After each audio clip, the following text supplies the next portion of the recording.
Bienvenue sur la chaîne des Bébous Fâchés. N'oubliez pas de vous abonner et d'activer la cloche de notification. Aujourd'hui, nous allons vous présenter la peinture d'histoire, et non pas l'histoire de la peinture. Les acteurs du mouvement de la peinture historique commencent à affirmer leur style lors du règne de Louis XVI. Louis David est l'un des premiers peintres à initier le mouvement. Il peint le serment du jeu de paume et la mort de Marat, tous deux issus de la Révolution française. Il admet lui-même difficilement que la vie moderne ait des droits sur l'histoire. Pourtant, il les peignit. Jean-Antoine Gros était l'un des plus grands peintres de ce mouvement.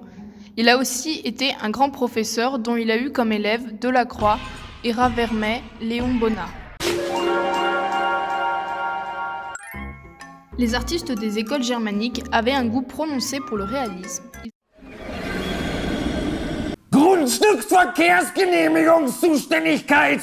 Grundstückverkehrsgenehmigungszuständigkeitsübertragungsverordnung. Ils ont introduit dans leur composition la vérité du costume, les vêtements Je possède le swag. et les paysages. Nous avons comme artistes Van Eyck, Albrecht Dürer et Rubens. Le mouvement de la peinture d'histoire renaît en Italie lors de la Renaissance. Les faits illustres de l'histoire ont d'ailleurs été retracés par Raphaël, Mantegna et Carpaccio. Tu ne peux pas me tester. La peinture de mariage s'installe à la Renaissance et s'affirme sous forme de commande de riches acheteurs à des peintres renommés. On y représente les futurs mariés. En général, les représentations ne sont pas totalement picturales. L'artiste invente parfois des objets ou des touches personnelles. Par exemple, dans Les époux Arnolfini, Van Eyck dessine son autoportrait dans le miroir du fond de la pièce. Coucou. Comme les mariages, les portraits officiels de rois étaient des commandes. Ils étaient représentés avec des symboles de la monarchie française. Le peintre Hyacinthe Rigaud peint alors le portrait officiel de Louis XIV.